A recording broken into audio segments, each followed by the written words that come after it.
안녕하세요. 저는 졸지에 한 아이를 홀로 키우게 된 이혼녀입니다. 저도 수많은 사연자들 중에 하나가 될 수 있는 사람이었다는 걸 여태 모르고 살았네요. 제가 겪은 불행에 대해선 저 또한 무지했고 안일했다는 걸 지나고 나서 후회를 하고 있습니다. 이혼을 한 지 얼마 되지 않아서 아직까진 남편의 빈자리가 느껴지긴 하지만 이것도 곧 적응이 되겠죠. 현재는 그 빈자리보다 남편의 실체에 대한 충격과 배신 때문에 일상 회복이 조금 더딘 편입니다. 어딘가에는 제 사정을 터놓고 정리를 끝내야 저도 마음을 다잡을 수 있지 않을까 싶네요. 그간 남편의 실체를 알기까지 오래 지켜본 것이 아니었고 정말 훅 스쳐가듯 해결이 나버린 일들이었어요. 제가 이혼을 마음먹기까지 얼마나 섬뜩하고 어처구니 없는 일을 당했는지 좀 들어봐 주셔요. 제게는 고등학생 때 만났다가 졸업하고 대학을 가면서 헤어진 첫사랑이 있었습니다. 풋풋했던 학생 때의 연애였고 성인이 되면서 자연스레 잊혀진 인연이기도 했죠. 대학 다니면서 또 취직을 하고서 내내 연애를 해왔던 저는 나이가 들수록 점차 가벼운 연애를 기피하게 되더라고요. 사람 만나는 것에 책임이 막중하게 느꼈다기보다는 연애하면서 한량 같은 시간을 흘려보내기엔 저의 불안한 미래가 더 걱정이었어요. 20대 후반이 되면서 연애보다는 앞날 개척이 제겐 더 중요한 일이 되어버렸거든요. 그렇게 이성 만나는 걸 잠시 중단했을 시기가 있었어요. 친구들이 주선해준다는 소개팅도 귀찮아서 거절하고 있던 차에 정말 우연찮게 다시 첫사랑과 재회를 한 거였습니다. 차라리 그때 남자친구가 있었다면 제 앞날이 이런 꼴 당하는 일은 없었을 텐데 후회가 되네요. 첫사랑을 만난 건 다름 아닌 고향을 방문했을 때였습니다. 제가 살던 고향은 촌은 아니지만 그래도 도시에 비해 시골이었어요. 시에서 학교가 총 5개 있었는데 그중 남녀공학은 2개 있었고요. 저도 학교 주위에서 살았지만 첫사랑의 집도 학교 주위에서 있었기 때문에 서로 고향을 방문한다면 사실상 언젠가는 마주칠 수밖에 없는 사정거리였어요. 아마 그때가 명절이었을 겁니다. 저는 첫사랑을 오랜만에 보자 신기하게도 그동안 잠자고 있던 이성에 대한 관심이 다시금 살아난 기분을 느꼈습니다. 싫어서 헤어진 게 아니기 때문에 저희는 과거의 인연을 반기며 어색하게 인사를 나눴던 걸로 기억해요. 서로 예전 연락처가 그대로라서 휴대폰에는 늘 저장이 되어 있었거든요. 그래서 인사랑 간단한 안부만 묻고 헤어진 그날 밤, 명절날 밤 첫사랑한테서 술 한잔 하자고 연락이 왔어요. 고등학교를 졸업하고 서로 대학 생활을 응원하며 헤어졌던 저희는 그렇게 인연을 다시 시작하게 되었죠. 예전 인연인 걸 떠나서 어떻게 보면 고등학교 동창인 셈이기도 하잖아요. 다시 만났다 보니까 나눌 이야기도 많고 함께 그릴 어린 시절 추억도 꽤 많더라고요. 그 때문에 더 급속도로 가까워진 저희는 결혼을 약속하게 되었고 첫사랑이 제 남편이 되는 아름다운 결혼 과정을 만들었네요. 당시 남편은 보험 설계사로 활동하고 있었는데요. 나이가 30대 초반밖에 안 되었는데 실적이 나쁘지 않아 수입이 높은 편이더라고요. 그래서 저희는 신혼을 시작할 때부터 살림이 괜찮았고 넉넉한 상황에서 바로 아이 계획까지 할 수 있었습니다. 남편이 보험 쪽에서 그래도 꽤나 지위 있는 자리였다 보니까 출퇴근이 굉장히 자유로웠거든요. 근데 그게 제가 임신하기에 아주 적절한 환경이 되었어요. 부부가 둘 다 몸이 건강하다 보니 아이는 신혼생활 8개월 만에 바로 생겼어요. 어느 정도 신혼살림이 안정되게 만들어 놓고 바로 아이를 가질 셈이었죠. 피임을 한 번 안 했을 뿐인데 바로 임신에 성공한 저희는 정말로 기뻐서 양가 어른한테 자랑을 했고 배부르기 전에 양가 어른을 따로 찾아가 식사 자리를 따로 가졌습니다. 나는 당시에 너희 둘이 그런 인연이 있었다는 것도 몰랐잖니. 역시 부모가 자식을 다 안다고 해도 실상은 모르는 게 천지가 많네. 같은 고향 사람이 우리 며느리로 들어와서 내가 얼마나 마음이 편한지 모른다. 고향 사람과 결혼하는 게 좋지. 네 시애미는 멀리서 시집을 와가지고 가족도 없고 아는 사람 하나도 없는 곳에서 얼마나 고생을 했다고. 그걸 보는 내내 나도 마음이 안 좋았어. 그래서 며느리는 똑같이 만들고 싶지 않았거든. 사돈댁이랑 우리 집이랑 한 다리 건너 있으니 얼마나 좋아. 시댁에서도 친정에서도 저와 남편은 환영을 받았습니다. 특히나 시댁이랑 친정이 저희가 지연 관계라고 했을 때 정말 좋아라 하시더라고요. 명절 때 집에 방문하면 고생 안 하고 왔다 갔다 할 수 있겠다면서 말이죠. 시모는 언제 한번 제게 따로 전화해서 남편을 잘 부탁한다고 자기 아들이 저에 비해 많이 부족하다고 했는데요. 시모가 그렇게 저를 위해주는 마음이 제게 더 안정감을 주었습니다. 신혼 첫 출발 때만 해도 결국 돌고 돌아 만난 인연과 참 잘 만나서 결혼을 했다고 생각을 했었어요. 당시에는 남편과 운명적으로 시작한 만남이 너무 신기해서 혹시라도 우리가 만나지 못했더라면 이런 행복도 못 누리고 지나쳤을 기회였겠지 싶은 생각도 들 만큼 좋았습니다. 남편도 매번 저더러 역시 가슴속에 남는 사랑은 첫사랑밖에 없다면서 저와 결혼한 걸 무척 행복해했어요. 남편과 저는 우리 아이 건강하게 낳아서 아이한테도 우리가 느끼는 행복을 꼭 전해주자고 다짐을 굉장히 많이 했습니다. 저는 차차 산모에 대한 몸가짐을 하기 위해 직장에다 육아휴직을 냈고 집에서도 이런저런 임신 정보나 육아 지식을 많이 공부하며 지냈어요. 남편은 제가 임신한 기간 동안 정말 많이 신경을 써줬는데 덕분인지 저는 내내 마음이 편했습니다. 명색이 산모인데도 입덧 한 번 하지 않고서 다른 산모들에 비해 나름 편하게 보냈죠. 출산 과정에서도 남편이 저보다 더 긴장한 채 아이를 기다렸다고 들었습니다. 간호사가 나중에 말해줬는데 제가 출산하느라 고비를 넘기고 있을 때 남편이 울었다는 거 아니겠어요? 그 때문에 힘들었던 과정 싹 잊히고 웃음만 나왔네요. 임신과 출산 정보 때문에 인터넷 검색을 하다가 알게 된 건데 어떤 남편은 태어난 아이를 바로 보고 정이 떨어지기도 한다더라고요. 또 출산을 한 아내가 더 이상 여자로 안 보인대요. 솔직히 그런 고민글들을 보았을 때 지레 겁이 났습니다. 아이를 가진 건 너무 기쁜 일이지만 남편의 마음이 변할까봐 걱정도 많이 되었어요. 그런데 괜한 고민이었더라고요. 제 남편은 태어난 아이를 바로 안아보면서 너무 사랑스런 눈으로 바라보았고 저더러 수고했다고 땀으로 범벅된 저를 한참이나 어루만지며 머리카락을 정리해 주었습니다. 또 하나 마음에 걸리는 게 있다면 남편이 그토록 원했던 딸이 아니라는 게 좀 걸렸어요. 남편은 결혼하기 전부터 딸을 갖고 싶다는 말을 종종 얘기하곤 했었는데요. 대부분 첫째라면 대부분 아들 낳고 싶어 한다는 말도 많이 들었거든요. 그런데 남편은 희한하게 딸을 좋아하더라고요. 요즘엔 딸이 최고라면서 자기 주변에 결혼한 친구가 있는데 친구 딸이 친구한테 애교 부리는 거 보고 그렇게 끔뻑 죽겠더랍니다. 아들은 애교가 많아도 엄마한테나 부리지 아빠한테는 잘 안 부린다고 하네요. 그래서 회복실로 돌아온 저는 남편과 둘만 공간에 남겨졌을 때 혹시나 하고 물어봤어요. 자기 딸 원했는데 많이 아쉽겠다. 솔직히 애 성별 처음 알았을 때 실망하긴 했지. 괜찮으니까 말해봐. 나도 자기처럼 딸에 대한 아쉬움이 있어서 그래. 무슨 소리야. 물론 자기 닮은 딸 갖고 싶었던 건 맞지만 내가 저렇게 예쁜 아들을 두고 어떻게 실망을 해. 딸이야 둘째나 셋째로 또 만들면 되는 거고. 지금은 그저 민우가 너무 예뻐서 딸 생각 전혀 안 나. 남편은 벌써부터 휴대폰으로 아들 물건 쇼핑한다고 저한테 이것저것 물으며 정신이 없었습니다. 다행이었어요. 남편이 제가 임신 소식을 알렸을 때부터 딸 소리를 입에 달고 다녀서 당연히 실망했을 거라고 생각했거든요. 생각해보면 제 생각이 어렸던 거죠.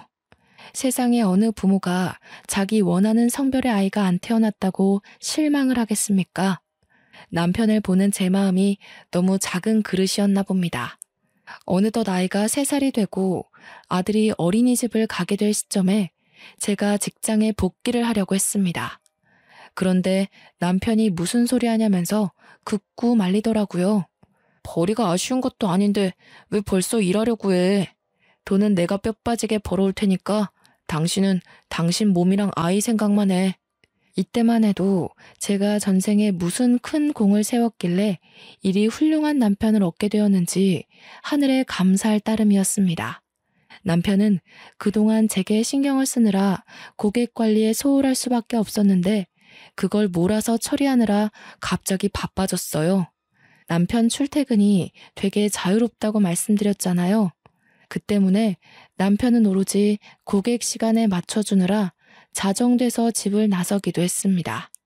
아이가 어린이집을 다니면서부터 남편이 유독 자정부터 새벽을 들락날락거리다가 아침에 기절하는 경우가 많았어요.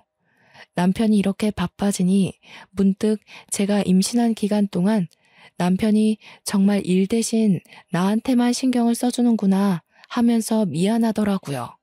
아무리 그동안 일에 소홀했다고 해도 그렇지 회사에서 사람을 이렇게까지 굴리면서 일을 시키는 게 좀 너무하다 싶었습니다. 그래서 한 번은 남편한테 물어봤어요. 도대체 어떤 고객이길래 매번 사람을 새벽에 부르고 난리야? 아니, 자기 회사도 좀 너무한다. 그래도 대한민국 복지 요즘 괜찮아지고 있는 실정인데 무슨 이렇게 밤낮 없이 사람을 뛰게 만들어. 아, 몰라. 진짜 피곤한 사람이야. 그동안 일 게을리했으니까 벌 받는 게 마땅하지. 내가 또 좀 잘하는 보험사야? 당신 남편이 고객한테 얼마나 인기 많은 직원인지 모르지? 당신이 무슨 돈 버는 기계도 아니고 어떻게 조정 안 돼? 아무리 그래도 사람이 새벽엔 잠을 자야지. 괜찮아. 나 아직 젊잖아.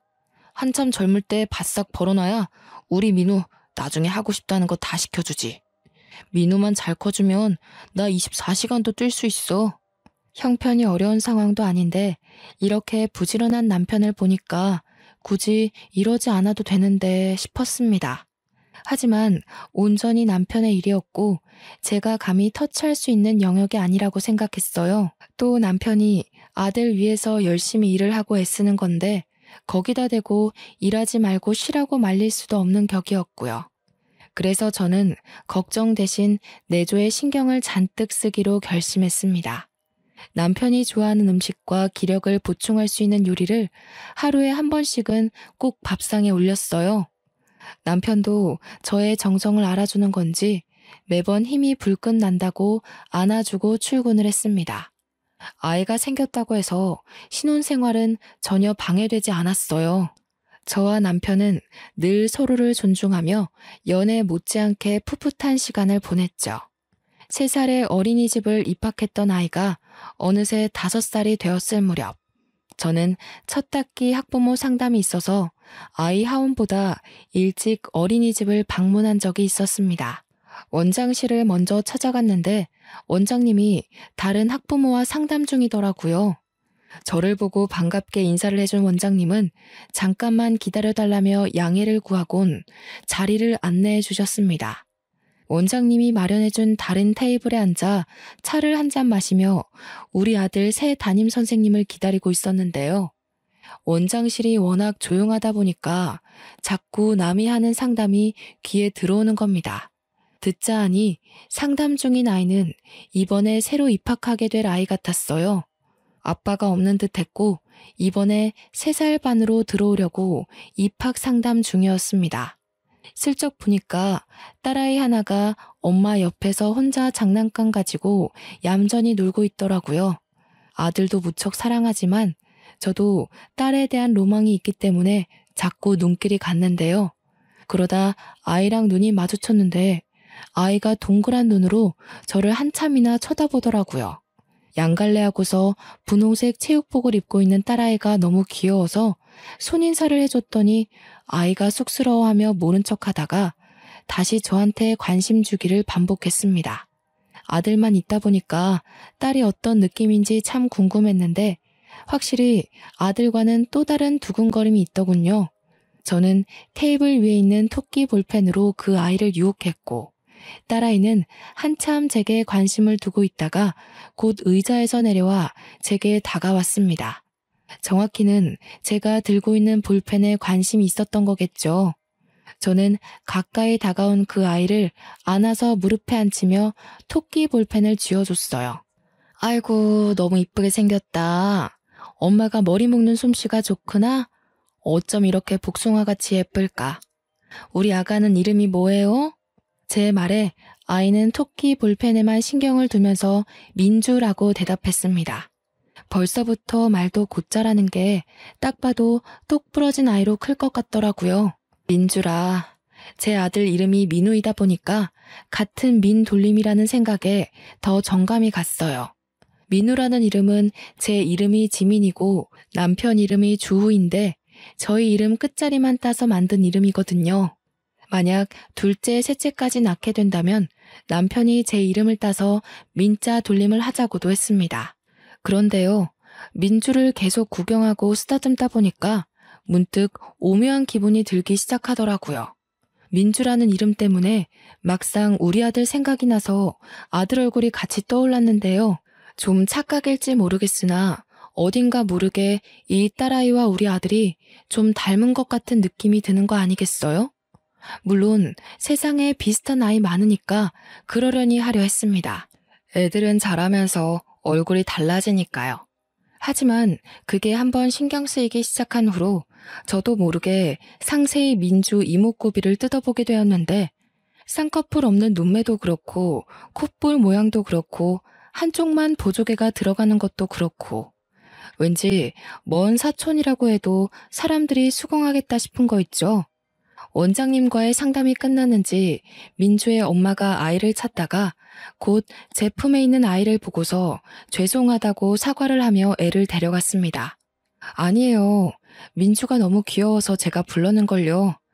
애가 어쩜 이렇게 이쁜지 모르겠어요. 저도 딸 하나 낳고 싶었는데 민주 보니까 더 그러네요. 이번에 입학하시나 봐요? 네. 제가 둘째를 가졌는데 그럼 첫째를 제대로 봐주기 어려울 것 같아서요. 웬만하면 5살쯤에 어린이집 보내고 싶었는데 애 아빠가 출장이 잦아서 안 되겠더라고요. 아빠가 없는 줄 알았는데 그게 아니라 기러기 가장인 것 같았어요.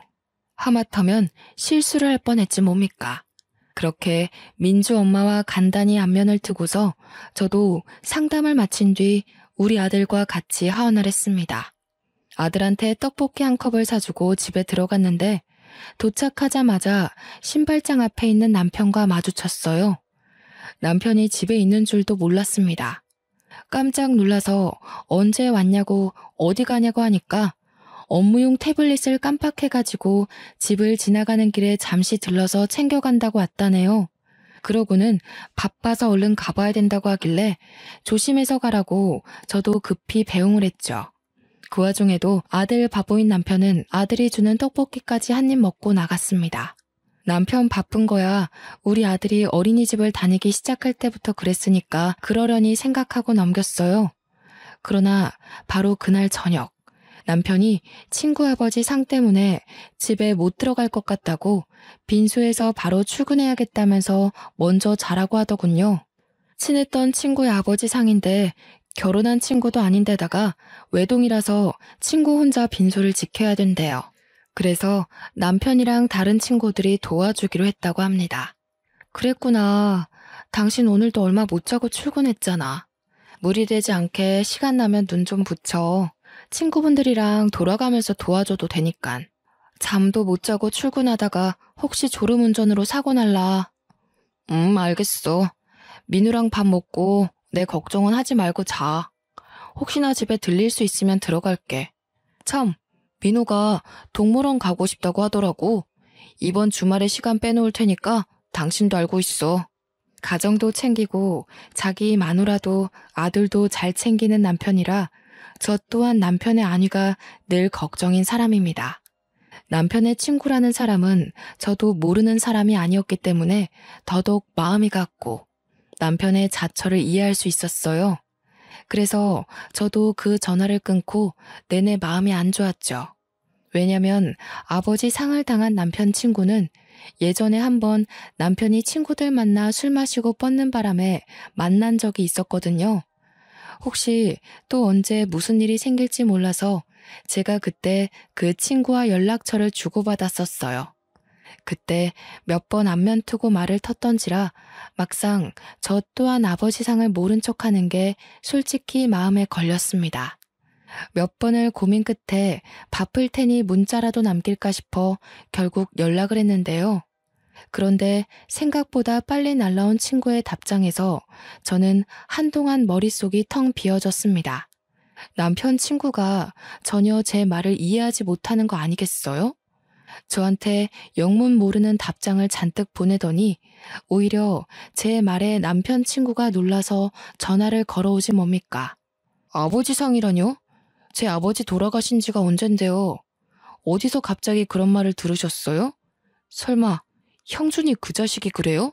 당황한 저는 남편 친구에게 말을 버벅대며 상황을 설명해 주었습니다. 그랬더니 남편 친구가 오히려 당황하면서 나중에 다시 전화 주겠다고 끊어버렸어요. 그러곤 시간이 지나도 연락이 안 왔습니다. 혹시나 싶어 남편한테 전화를 걸었더니 통화 중이더라고요.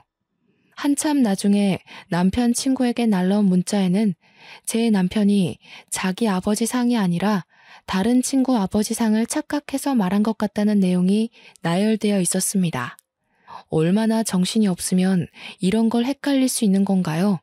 남편의 착각이 이해되지 않아서 남편 친구 문자에 답장을 못하고 있었으나 결국엔 믿을 수밖에 없었습니다. 제가 이걸로 물고 늘어지면 상을 당한 친구의 입장도 난처할 거 아닙니까?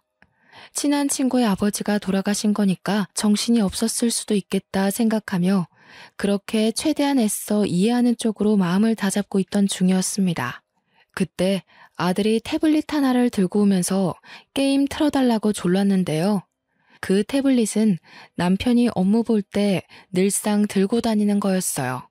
저는 남편 친구한테 죄송하다는 문자를 쓰다 말고 놀라서 아들을 잘 설득해 태블릿을 다시 빼앗았습니다. 그런데 남편이 분명 낮에 태블릿 챙겨간다고 집에 들렸지 않습니까? 어째서 이게 아들 손에 있는 걸까요? 남편이 쓰는 태블릿은 이거 하나인 걸로 알고 있는데 남편이 집에서 챙겨갔다는 기계는 뭘까요? 그날따라 이해 안 되는 남편의 태도가 많았습니다. 때마침 번쩍하고 켜진 태블릿 화면에는 저는 깜짝 놀라고 말았습니다. 웬 아이 얼굴이 있었는데요. 당연히 그 사진의 주인공은 우리 아들이었어요. 그런데 제가 놀랐던 건 잠금 화면이 아니라 내부 화면이라는 거죠.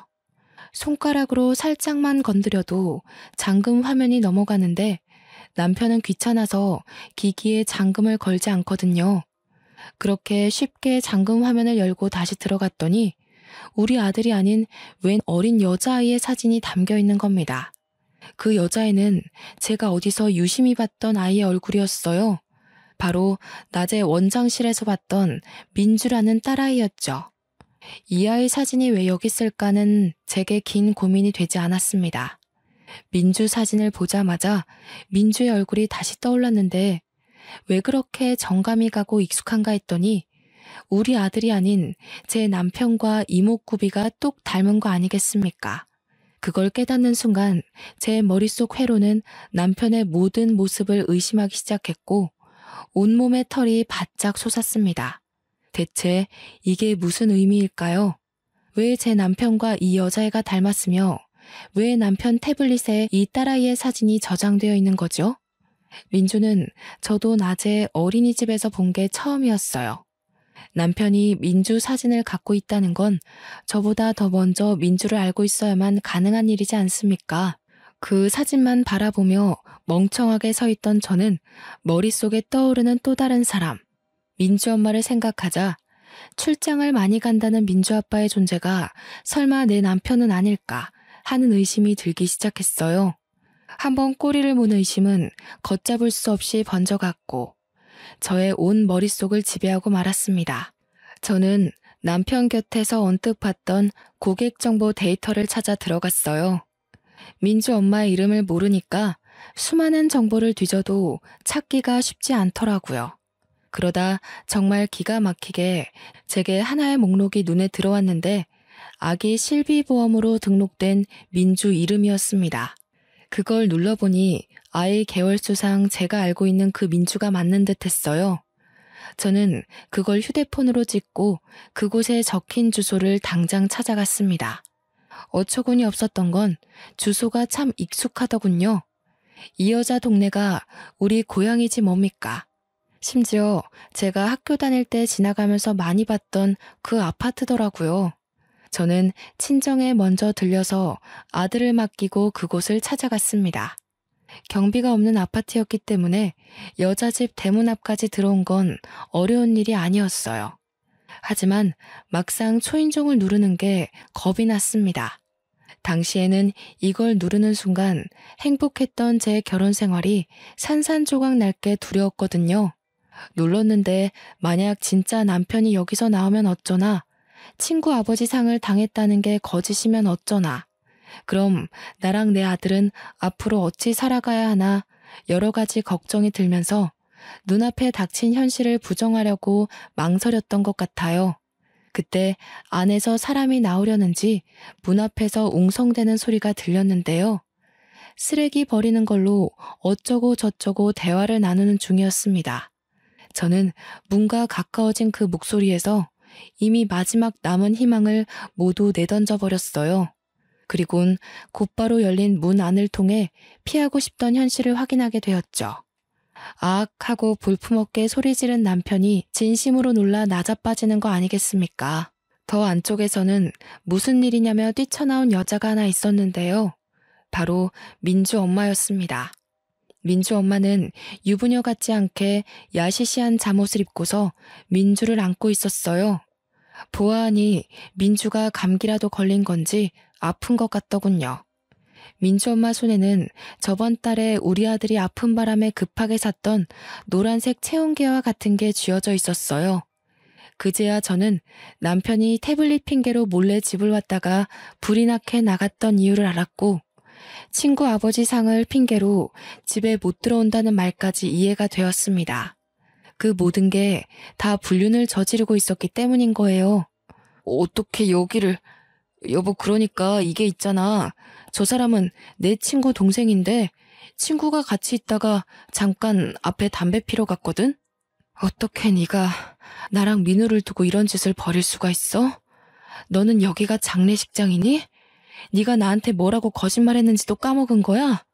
아, 장례식장, 그건 다른 친구고 빈소에서 잘 수가 없어서 친구 집에 따라온 거야. 오해하지 마. 나중에 진짜 친구 들어올 거야. 전화해줄까? 넌 나를 호구로 보는구나. 이 상황에서도 잔머리 굴릴 생각밖에 없어? 너 같으면 이 상황에 네 변명이 신빙성 있다고 생각하니? 오해라고 설득하고 싶으면 저 아이랑 너 친자검사부터 해보지 그래? 뭐? 뜬금없이 친자검사를 왜 해? 내가 저 아이랑 그런 걸 해야 하는 이유가 없잖아. 설마 저 애가 내 아이라고 생각하는 거야? 여보, 나 그런 사람 아니야. 그래도 명색에 한 입을 덮고 산 부부인데 내가 네 이목구비 하나 못 알아볼까 봐. 유전자라는 게 참 무서워. 저렇게 버젓이 증거를 드러내주니까 말이야. 남편을 밀치고 집 안으로 들어간 저는 그때부터 브레이크 없는 자동차처럼 발짓만 했습니다. 신발까지 신고 들어간 저는 민주의 물건을 찾기 위해 집안 물건을 뒤지며 돌아다녔어요. 그러자 민주를 내려놓은 민주 엄마가 다짜고짜 저를 쫓아와서 제 팔을 붙잡으며 막아섰습니다. 뭐 하시는 거예요? 신발을 신고 들어오면 어떡해요? 기본적인 예의도 없어요? 그쪽 남편이 오해라고 얘기했잖아요. 경찰에 신고하기 전에 당장 나가요. 예의? 그쪽은 예의가 있어서 가정 있는 남자 꼬드겨 애를 낳았습니까? 뻔뻔하게 감히 유부남 끌어들여서 살림을 차려요. 보아하니 직장도 없는 것 같은데 생활비도 다 제 남편이 대줬나 보죠? 가진 것 없는 년이 배짱만 두둑하네요. 뭐라고? 그래, 그렇다면 어쩔 건데요? 유부남들이 바람나는 이유가 뭐겠어요? 현부인한테 질리고 매력을 못 느끼니까 눈 돌리는 거 아니겠어요? 남의 집 쳐들어와서 깽판 치기 전에 스스로가 얼마나 못난 사람이었는지 반성이나 하세요. 내가 쳐들어와서 불안한가 봐요? 상상 이상으로 발악하시네. 왜요? 남편한테 아직 완전한 확신을 못 얻었나 보죠? 근데 어쩌나? 그 확신 얻기 힘들 거예요. 본부인도 나 몰라라 하고 바람피는 남자가 두 번째 여자라고 얼마나 애틋하겠어요? 뻔뻔하게 불륜을 대단한 권위인 것처럼 떠벌리는 상간녀를 보니 어처구니가 없었습니다. 우선은 제 귀로 불륜이라는 걸 확실히 들었으니 민주와 제 남편의 친자 확인만 하면 되었기에 저는 상간녀를 무시하고 욕실로 향했어요. 민주 칫솔로 보이는 작은 걸 가지고 바로 나왔죠. 그러자 상간녀가 제 손에 있는 걸 빼앗으려고 저를 붙잡더라고요. 저는 그대로 상간녀의 뺨을 후려치며 넘어뜨렸습니다. 애 생각해서 이 정도만 손 쓰는 줄 아세요. 불륜녀라니 애한테 부끄럽지도 않아요? 당신들이 잘못한 일을 왜 아무것도 모르는 저 어린아이가 감당하게 해요? 어른으로서 쪽팔린 줄 알아야지. 그래봤자 형준 씨는 우리 민주를 더 좋아해요. 형준 씨가 우리 민주를 얼마나 끼고 도는지 모르죠? 당신 집에 아들밖에 없으니까 귀가할 맛이 안 난다고 그럽디다. 아, 그래요? 딸 이름이 민주라고 했죠? 근데 그거 아시나 모르겠네. 제 아들 이름이 민우인데 제 이름 지민이랑 남편 이름 주우를 따서 지은 이름이거든요. 혹시 남편이 먼저 나서서 민주라고 짓자 하지 않던가요? 보니까 그것도 내 이름이랑 남편 이름을 따서 만든 이름 같은데요. 사실 이건 확실한 정보가 아니었고 단지 제가 어림잡은 추측이었지만 놀랍게도 제 말이 진짜인가 보더라고요. 다른 건 모르겠고 남편이 민주라는 이름을 고집했다는 것만큼은 사실 같았습니다. 상간녀가 눈에 핏줄이 설 정도로 울음을 참으면서 남편을 째려보는데 그 모습만 봐도 제 추측이 맞다는 걸 알겠더군요. 그러나 잔머리 좋은 남편은 상간녀 눈빛 다 무시하고 구석에서 몰래 머리를 굴리고 있었습니다. 상간녀와 자신의 딸 아니보다 저한테 소송당해서 명예에 실추될 걸 걱정하고 있었나 보더라고요. 제가 상간녀와 말씨름을 끝내고 대문으로 향하자 대문 곁에 서 있던 남편이 저를 붙잡았습니다. 여보, 내가 설명할게. 제발 이러지 마. 우선 앉아서 얘기해 볼래? 아니다, 집에 가자. 내가 집에 가서 제대로 말해줄게. 당신이 생각하는 그런 사이 정말 아니거든? 응? 현장이 다 발각된 상황에서 어처구니 없게도 남편이 상간녀를 외면하는 작전을 펼치는 거 아니겠습니까? 저는 그대로 남편 머리채를 잡아당겼고 머리카락을 몇 개를 잔뜩 뜯어냈습니다. 여기서 저 아이가 네 자식이라고 판정나는 순간 너는 인생 쪽날 각오해. 내가 무슨 수를 써서라도 네가 지금 누리고 있는 모든 걸 망가뜨려 놓을 거니까. 그대로 집을 나가려는데 남편이 계속 저를 붙잡으면서 이젠 무릎을 꿇고 사정하기 시작하더라고요. 그걸 상간녀가 나서서 남편을 제지했습니다. 그만해요, 형준 씨. 그냥 저 여자랑 이혼해버려요. 형준 씨 딸 갖고 싶었다면서요. 그 말은 저 옆편네 아들보다 우리 이쁜 민주가 더 소중하다는 거 아니에요? 그런데 민주 이름이 정말 저 여자 이름 따서 지은 거예요? 아니죠. 그것부터 말해봐요. 입 안 닥쳐요? 지금 그런 걸 따질 때예요. 상황 파악 좀 해요. 그쪽 때문에 내 인생 망하게 생겼잖아요. 나한테는 우리 민호만 있으면 된다고요. 둘은 보험사와 고객으로 맺어진 인연이라 그런지 여전히 존댓말을 쓰고 있었습니다. 민주 나이를 보면 둘의 관계가 3년이나 지속되었을 텐데도 똑똑한 남편이 상간녀와 계속 거리를 두고 있었나 봅니다. 그렇단 말은 저 상간녀랑 언제든지 끊어낼 준비를 하고 있었다는 건데 그렇다면 더더욱 애를 만들지 말았어야지. 불륜 과정에서조차 무책임했던 남편이 더없이 형편없게 느껴지더군요. 저는 다리를 잡고 안놔주는 남편과 상간녀 때문에 신경질이 나서 신발장에 내버려진 쓰레기를 주웠습니다. 쓰레기 봉지를 잡아 뜯어서 둘에게 냅다 뿌려주고 집을 나왔어요. 모든 걸 지켜보면서도 울음 한 번 안 터뜨리던 민주와 마지막으로 눈이 마주쳤던 것 같은데 그 어린 딸아이가 놀랐겠지만 어쩔 수 없었네요. 그렇게 진행한 친자검사에서 역시 민주는 제 남편의 유전자를 받은 게 맞다는 결과를 받았습니다. 그걸 토대로 저는 그대로 이혼 소송과 상간녀 소송을 시작했어요. 남편이 입대기 전에 제가 먼저 양가 부모들께 이혼 사유를 밝혔는데요. 친정 쪽에서는 남편의 두 집 살림에 대해서 노발대발 화를 냈고 시댁 쪽에서는 저한테 하염없이 사과만 하시더라고요. 시댁의 저 자세를 보고서 아들 하나 잘못 둔 탓에 시부모가 괜히 노후에 고생한다고 생각했네요. 우리 아들이 부족하다 했는데 결국 너한테 그런 몹쓸 짓을 했구나. 애미 된 사람으로서 참 부끄럽고 면목이 없다. 그래도 민우를 두고 너희가 어떻게 갈라서니? 그 어린 것이 무슨 죄가 있어서 부모를 잃어야 돼. 저도 민우 때문에 생각 많이 해봤는데요. 어머님 생각도 일리가 있지만 한편으론 그런 아빠가 있다는 게 오히려 민우한테 상처가 될 수도 있는 거잖아요. 어머님 아버님께서 저한테 잘해주신 거 압니다. 그래도 대놓고 저를 농락한 남편을 어떻게 믿고 살겠어요. 같은 여자로서 어머님이 제 마음 헤아려 주실 거라 생각할게요. 그날을 마지막으로 저는 시부모에게 오는 연락을 한 통도 받지 않았습니다. 가끔씩 문자로 손주 사진이라도 좀 보내달라고 부탁하시는데 그 연락마저 안 받고 있어요. 그리고 제가 소송한 뒤로 남편은 제대로 몰락하기 시작했는데요. 이미지 중요한 보험회사에서 남편의 불륜 사실은 손바닥으로 하늘을 가리는 수준이었고 남편 때문에 그 회사가 불륜 회사로 낙인 찍히는 바람에 결국 남편은 해고를 당했습니다. 상간녀도 진짜 남편 친구의 동생이었던 건지 남편이 아닌 남편 친구가 저한테 연락이 와서 제발 소송 취하해달라고 부탁을 하지 뭡니까?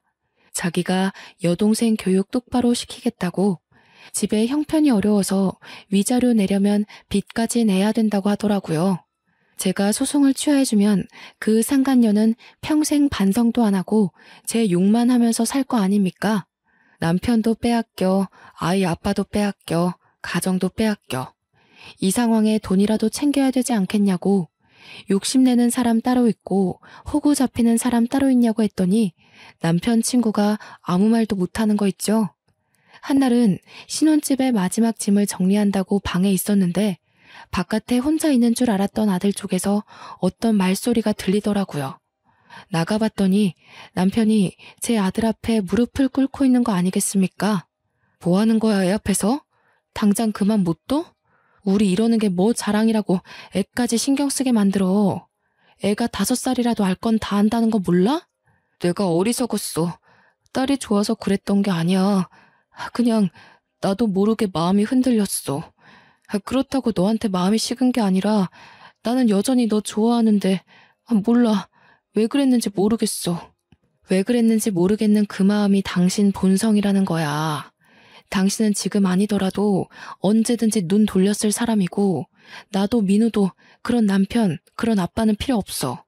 마지막 짐을 담은 캐리어를 끌고서 아들을 데리고 그냥 집을 나와버렸습니다. 짐을 다 챙긴 건 아니었어요. 그렇다고 대단한 물건을 두고 온 것도 아니라서 미련 없이 나와버렸네요. 아들한테는 저와 남편이 이렇게 갈라서고 부딪히는 모습 최대한 안 보여주려고 했는데 혹시나 아들에게 큰 트라우마로 남는 건 아닐지 걱정이 되더라고요. 앞으로 이혼 가정의 아이는 어떻게 키워야 잘 키울 수 있을지 많이 공부해야 될 것 같습니다. 그렇게 저는 잔뜩 받은 위자료와 재산을 챙겨 아들 데리고 친정으로 갔어요. 참, 제가 유치원에 가서 우리 아들 퇴소 처리를 할 때 상간녀에 대해서도 원장님께 알려드렸거든요. 원장님이 깜짝 놀라시면서 마침 제가 오면 물어볼 게 있었다고 했는데요. 그렇잖아도 민주 어머님께서 아버님 전화번호라고 적어둔 연락처가 있었는데 희한하게 익숙한 번호더라고요. 그래서 찾아봤더니 민우 아버님 번호랑 똑같이 뭐예요. 저는 혹시 민우 아버님께서 번호를 바꾸시고 그 번호를 민주 아버님이 쓰시는 건가? 그런 생각까지 하면서 안 좋은 사실을 부정하려고 했거든요. 그랬군요. 정말 창피해서 고개를 들 수가 없네요. 원래 이런 사실은 소문 안 났으면 좋겠어요. 제가 민주 엄마 얘기를 해드린 건 혹시 민주 엄마로 인해서 다른 피해자가 생길까봐 그래요. 이미 민주 엄마가 입학 신청을 해버렸는데 제가 괜히 원장님 곤란하게 만들었죠? 곤란하긴요. 전혀 아닙니다. 용기 내서 말씀해 주신 거 감사해요. 괜히 묻어뒀다가 다른 학부모님들이 아시게 되면 그때 상황은 더 커지는 거잖아요. 원장인 입장에서 그렇게 둘 수는 없지요. 저는 마지막으로 담임 선생님과 인사를 한 뒤 유치원을 나왔습니다. 아이 유치원 졸업 때까지는 고향집에서 지내게 될 것 같은데 시댁이 그쪽에 있다 보니까 언젠가는 남편을 만나게 될 게 좀 불안하더군요. 그렇다고 수십 년을 이곳에서 지낸 친정 부모더러 이사를 가자고 할 수도 없지 않습니까? 더군다나 부모님이 이 고향 지역에 굉장한 애착이 있으시거든요. 번잡한 시내가 싫어서 한적한 끄트머리 동네에 살고 있다는 걸 알기 때문에 고민이었죠. 그렇다는 고민을 언제 한번 친정 부모님께 말한 적이 있었는데 저는 그것에 대해 이사를 고집하고자 말씀드린 게 아니거든요. 그런데 친정 부모님께서 어느 날 아파트 한 채를 보고 오더니 팜플렛을 보여주는 겁니다. 저기 앞에 도성국에 넘어가는 언덕이 있지? 왜? 너 결혼 인사 왔을 때 공사 시작했었잖아. 거기 아파트 이번에 다 만들어졌는데 구조가 너무 예쁘게 생겼더라고. 그러니까 민우 걱정 때문에 종일 그렇게 앓지 말고 이사 가자. 너 민우 애비 때문에 내내 밥도 제대로 못 먹고 있잖아. 민우를 어떻게 할까 싶어가지고. 역시 엄마라는 존재는 전지전능한 게 분명하다고 느꼈습니다. 제가 힘들까봐 우리 아들을 신경 써서 봐주는 아빠한테도 고마웠지만 딸의 마음을 들여다봐주고 알아채준 엄마에게 무엇보다 든든한 기운을 받았어요. 제가 제 아들의 변화를 하나하나 유심히 관찰하는 저처럼 엄마도 자식인 저의 마음을 상세히도 지켜봤나 봅니다. 이사라고 해봤자 같은 동네였지만 저는 전 남편 집과 거리가 멀어지는 것만으로도 충분했어요. 원래 집에서 40분 걸리는 거리를 일부러 버스를 타고 이곳으로 오지 않는 이상 마주치긴 어려워진 셈이거든요. 그렇게 저는 본격적인 이사 준비에 들어갔고 거하게 받은 위자료와 본래 집 팔아 챙긴 돈 덕분에 새 집으로 옮기는 건 문제되지 않았습니다. 당분간은 제가 취직을 하고 자리를 잡기까지 고향집에서 지낼 생각이에요. 그때쯤이면 아이도 학교를 가게 되겠죠? 남편은 이사 가기 전에 저희 집을 찾아갔었는지 또 문자가 왔더라고요. 아직까지도 제발 자기 한 번만 용서해달라고 비는 중입니다.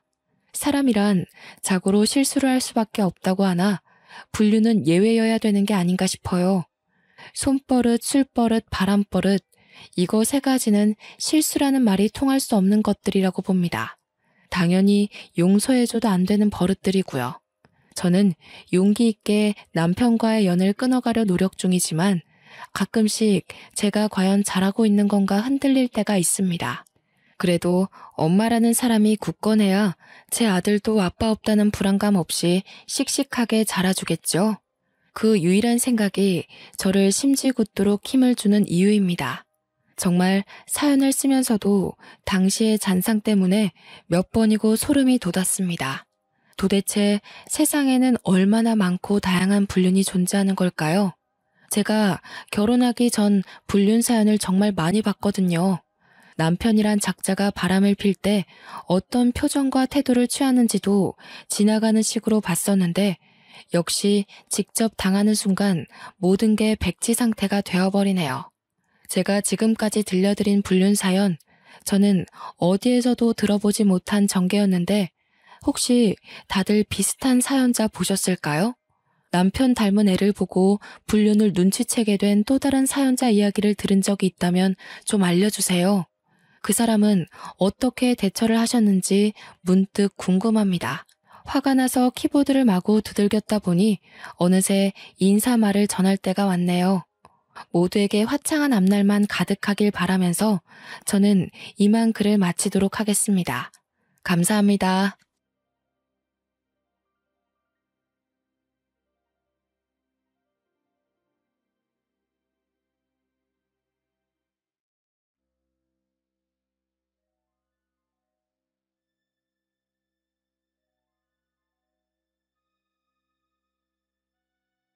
안녕하세요. 저는 시집을 갔다가 과거에 손절했던 10년 절친을 만나게 된 기막힌 사연을 들려주러 온 기혼녀입니다.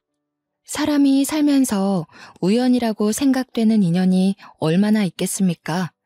실상에서 우연이라는 말을 많이 쓰긴 해도 막상 우리들이 우연을 실제로 접하는 건 어렵다고 생각합니다. 그런데 한 번 겪어도 신기하고 소름 끼칠 그 우연이라는 것을 제가 제대로 겪게 되었는데요. 그 인연을 통해서 저는 우연에도 이면이 있다는 걸 알았어요. 신기한 것과 소름 끼치는 것 한 끗 차이의 감정 같지만 정말 천지 차이의 기분이거든요. 소갯말에 말했던 것처럼 다른 부분도 아니고 제가 직접 끊어낸 인연을 우연히 다시 만나는 건 굉장히 어색하고 민망한 기분이라는 겁니다. 게다가 이유도 모른 채 끊어진 인연이라면요.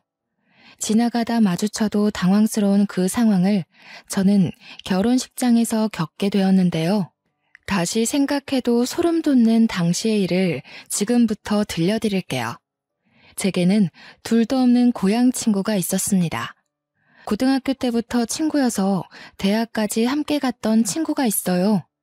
고등학교 1학년 때부터 같은 반이었는데 3년 내내 같은 반을 하다 보니 자연스레 되게 친해지게 되었고 대학까지 같이 붙는 바람에 저희는 공식 절친이 되었죠. 당연히 대학 졸업까지 4년 동안도 서로 소울메이트라 생각하며 잘 지냈습니다. 저희들은 학교 친구들이 다 겹치기 때문에 동창 만남을 가지더라도 늘 함께 동행도 했어요. 이 친구를 제 인생에서 드러내는 건 저의 학창 시절을 통째로 드러내는 것과 같습니다. 그만큼 이 친구를 손절하는 게 제겐 쉽지 않았다는 겁니다. 그러니까 그렇게 친했던 저희가 서로 다른 지역에 취업을 하면서 이전처럼 잘 못 만나게 되었는데 그 때문에 서로 자연스레 다른 인맥이 생겼거든요. 그럼에도 워낙 친했던 사이다 보니까 1년에 한 번은 무조건 만났었어요. 초반에는 서로 사회생활 고민도 나누고 과거 추억 얘기도 하고 재밌었습니다. 그런데요. 어느 순간부터 친구의 말이 제게 불편하게 꽂히기 시작하는 거 아니겠습니까? 정말 갑작스럽게 닥친 기분이라 당시 저는 제가 느끼는 불쾌함이 잘못된 거라고 판단했어요. 제가 직장 스트레스 때문에 예민해서 친구의 말이 꼬아서 들린다고 생각했죠. 옛날에는 분명 우스갯소리로 넘겼을 농담이라고 제 자신을 다독이면서 친구가 주는 불쾌감을 참았습니다. 그러니까 친구 말이 어땠냐면요. 예를 들면 나 길 가다가 번호 따였어. 너도 그쪽 거리 지나가면 번호 따일걸? 이라고 물었을 때 친구는 야, 네가 뭐 어때서 너도 그 정도면 예뻐 라고 받아친다는 거죠. 여기서 다른 사람들은 어떻게 생각할지 모르겠지만 저는 좀 기분이 상했습니다. 누가 외모에 대해서 얘기를 했나요? 저는요. 나 못생겼는데 못생긴 나도 그 길거리에서 번호 따였다. 그러니 나보다 예쁜 너는 당연히 따일 거다. 라고 얘기한 것이 아닙니다. 다른 사람들의 생각을 들어보지 못해서 차마 친구 말이 이상하다고 확신할 수 없지만 듣는 사람인 제 입장에서 제가 그렇게 느꼈다면 불쾌한 말이 맞는 게 아닐까요? 그래도 저는 당시 그때를 유려하게 잘 넘겼습니다. 제가 예민해서 꼬아듣는다고 생각했으니까요. 그런데 말이에요. 저런 식의 표현이 한두 번이 아니라면 어떤 생각이 드시겠어요? 친구는 늘 과거의 전 남자친구들에게 얽매여 있는 사람이었는데요. 이 친구 남자친구들이 하나같이 다 못생겼거든요. 그 대신 다들 제 친구를 공주처럼 떠받들어주던 남자들이었습니다. 처음엔 몰랐는데 나중에는 친구가 일부러 그런 애들만 만나는 것 같더라고요. 그러면서 자기가 남자를 다 후릴 수 있는 여자라는 걸 주위에 보여주고자 했던 것 같아요. 같이 학교 다닐 때만 해도 몰랐는데 그런 식으로 자존감을 올리는 친구라는 걸 제가 직장 생활을 하면서 많은 사람을 마주하다 보니 알게 되었습니다. 쉽게 말하면 고민 척하는 여우였다는 거죠. 그걸 깨달은 순간 저는 친구한테 정이 떨어져 점차 연락을 무시하게 되었고, 그렇게 저희 관계가 자연스레 끊긴 겁니다. 그런데 황당한 건 이 친구가 자존감은 낮은데 자존심은 높은 편이라 저한테 손절당했다는 걸 인정 안 하고 오히려 자기가 저한테 손절쳤다고 소문을 냈더라고요. 저랑 그 친구랑 겹치는 친구가 많아서 우연히 들었습니다. 그래서 그 친구가 결혼하는 사실을 알았음에도 축하를 안 해줬어요. 친구도 저한테 청첩장을 보내지 않기도 했고요. 솔직히 인연을 끊는다는 게 쉽지 않았습니다. 저의 소중한 학창시절 과거가 모조리 부정받는 느낌이 들어서 어떻게든 친구를 이해해서 평생 친구로 끌고 가려 했거든요. 그런데 인간관계라는 것이 아닌 건 아닌가 봐요. 아무리 제가 친구를 이해해보려 해도 친구를 만날 때마다 찝찝하고 불쾌한 감정이 들고 은근슬쩍 제 외적인 모습을 돌려가며 비하하는 게 느껴져서 더는 못 만나겠더라고요. 그 친구에게 보고 싶다고 연락이 올 때마다 거부감이 들면서부턴 어쩔 수 없이 차단을 했습니다. 그렇게 손절하기로 마음먹기까지 근 3년을 고민했고, 친구가 더 이상 저를 존중하지 않는다는 걸 확실히 깨우치고 나서야 겨우 끊어낼 수 있었던 겁니다. 제가 그 정도로 깊은 관계를 끊어내본 게 처음이라서 초반에는 좀 스트레스 받았습니다.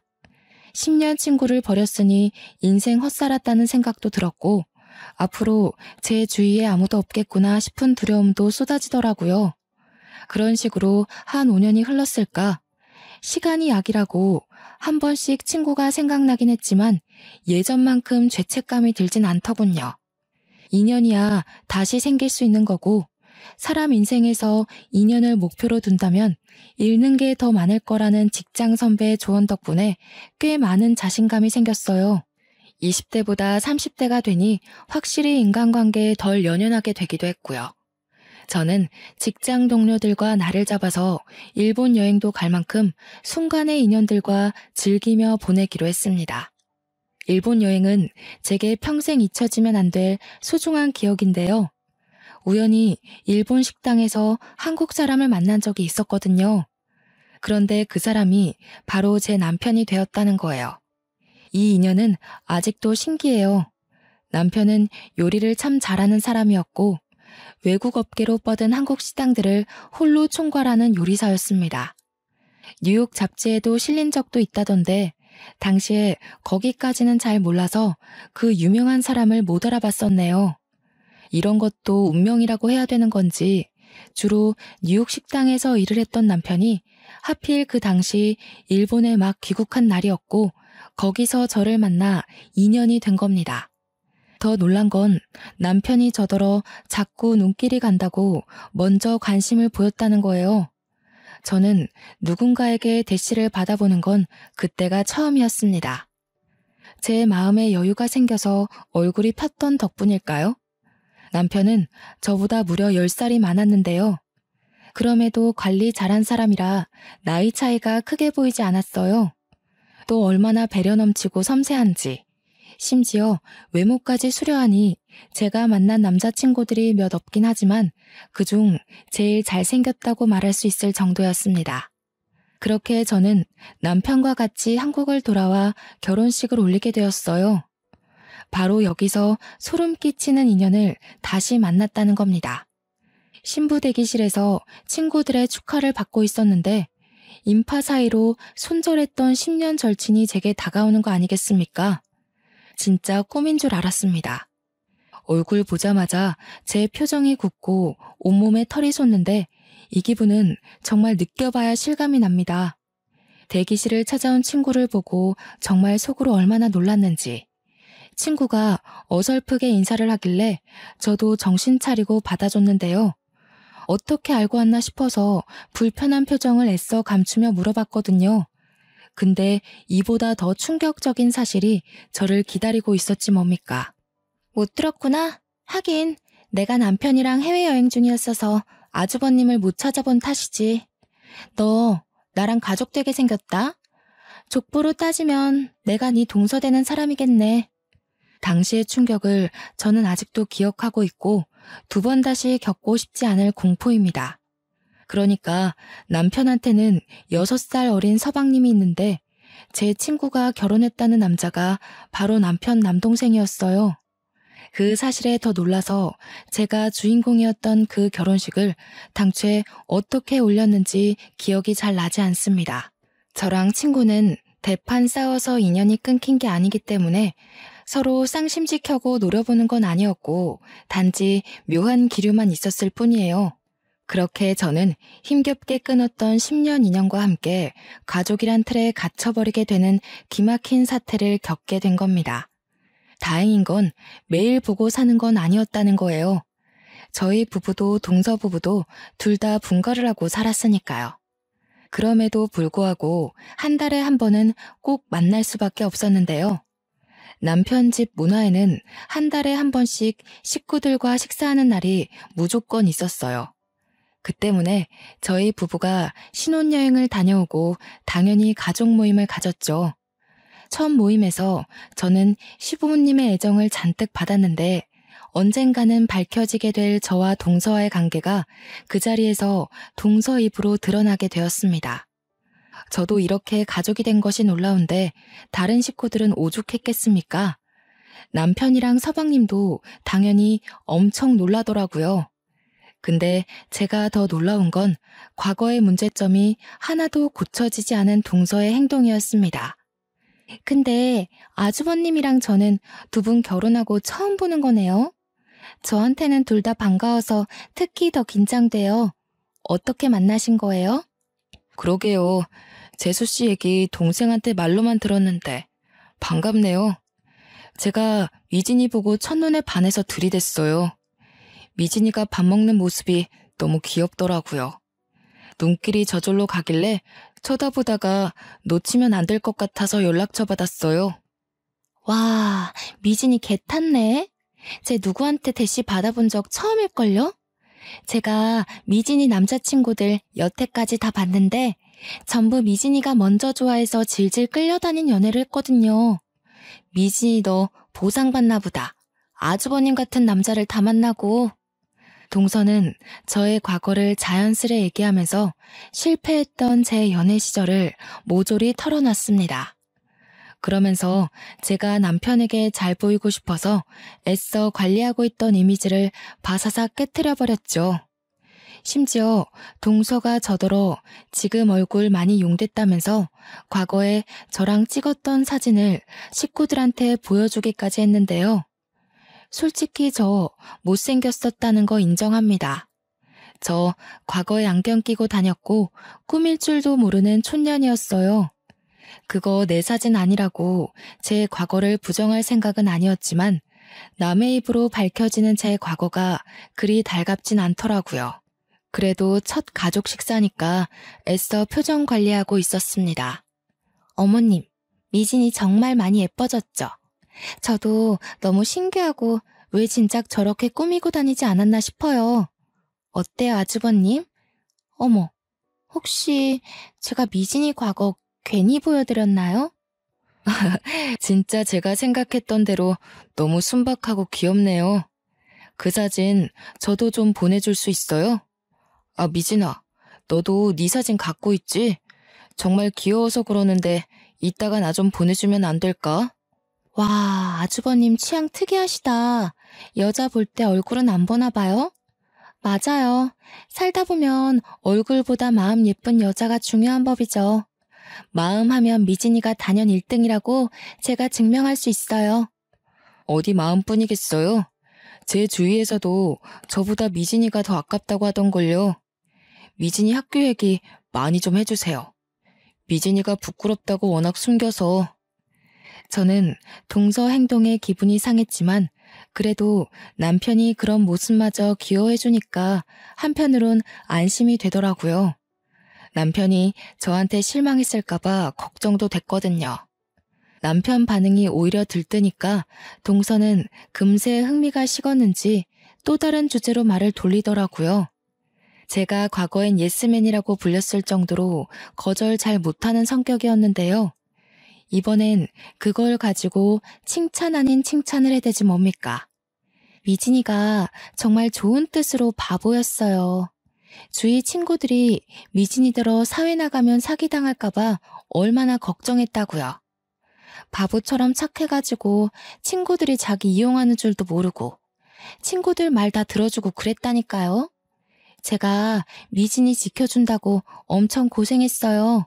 친구한테 바보라고 하는 게 역시 진짜 친구는 아닌 거 맞죠? 이마저도 남편 덕분에 저는 위기를 넘길 수 있었는데요. 남편은 동서의 말에 오히려 그걸로 제가 어떤 인성을 가진 사람인지 알게 되어 기쁘다고 식사 자리에서 더 사랑꾼 면모를 보여주었습니다. 제가 동서의 성격을 좀 늦게 깨닫고 손절을 했다고 했잖아요. 늦게 깨닫고 고민이 길었던 만큼 아주 신중하게 끊어낸 인연이었거든요. 그렇기 때문에 다시 만난 당시 쎄하다는 걸 바로 느낄 수 있었습니다. 특히 제 남편을 대하는 태도가 마치 남자 하나 꼬드기려는 듯한 낌새가 보였다고 할까요? 솔직히 제 남편이 잘생긴 것에 비해 서방님은 평균 이하의 분위기이긴 했습니다. 대신 서방님 성격이 정말 착해서 세상에 저런 사람이 있다는 게 충격일 정도로 동서한테 잘하고 있더라고요.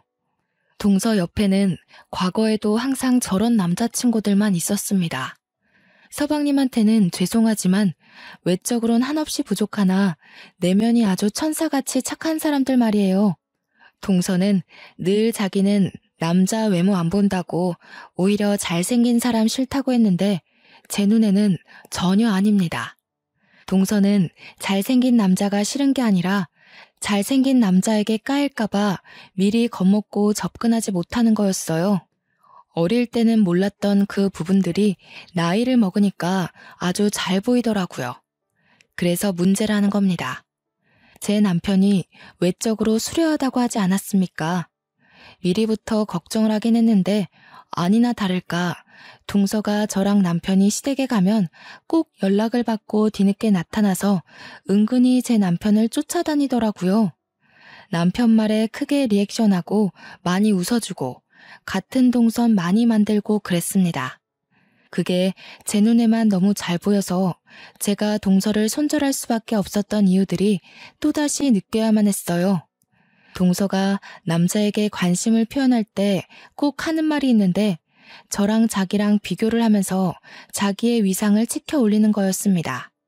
아주버님, 집에서 미진이가 이런 음식 안 해줘요? 아, 맞아. 미진 요리 못하지. 아주버님, 그거 알아요? 옛날에 미진이가 프렌치 토스트 만드는데 설탕이 아닌 소금을 뿌린 거예요. 웃기죠? 역시 제 아내가 매력이 철철 넘치네요.